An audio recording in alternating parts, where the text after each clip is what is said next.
Most of my work has to do with catastrophic events and disasters and responding and being a first responder. And it was only a couple of years ago that it made me, I've written a novel that's set in Wales, that I remember standing with the women and children when there was a cave-in at the mine.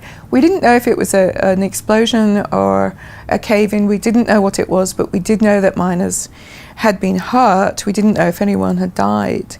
And I remember standing with my grandmother, my nana, and my mother,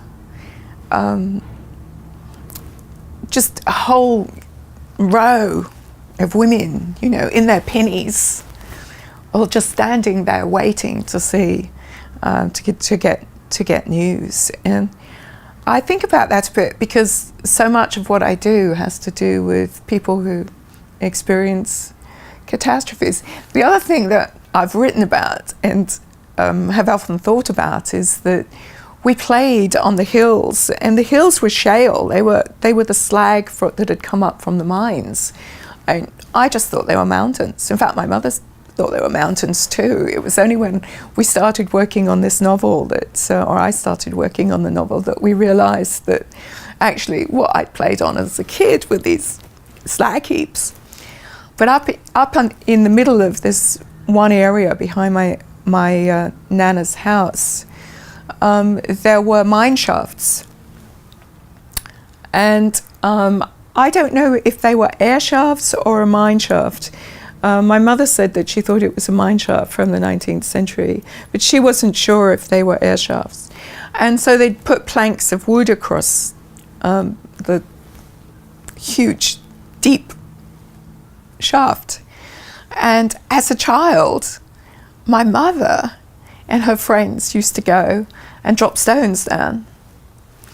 And she used to say to me that she never understood, you know, it was a disaster waiting to happen. And this whole idea of disasters waiting to happen has kind of haunted me through my life. But the thing that is fascinating to me is that I also did that. I went up there with children from the Ghan, and we would lie with our heads over the edge. And by that time, the wood was mostly gone. It was just it was totally rotten, and you could see right down, and it was dank, and we'd drop stones and then count before we'd hear the plop at the bottom, because the mine shafts underneath had been flooded as a large pond or lake had been drained because they were mining underneath.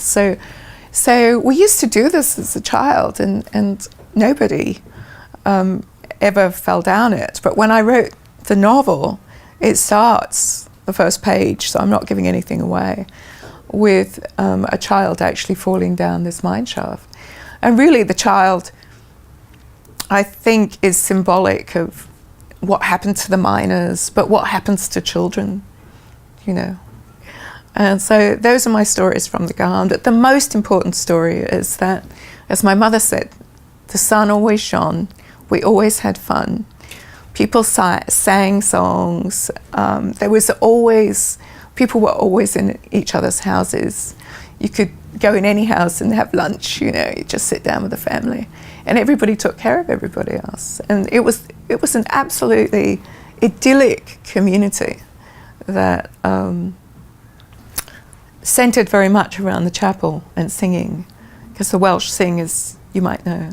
So there were lots of songs, lots of sheep, lots of ducks, and masses of geese, and we had a good time. I don't know that my grandfather did, but he was on the coalface until he was 70.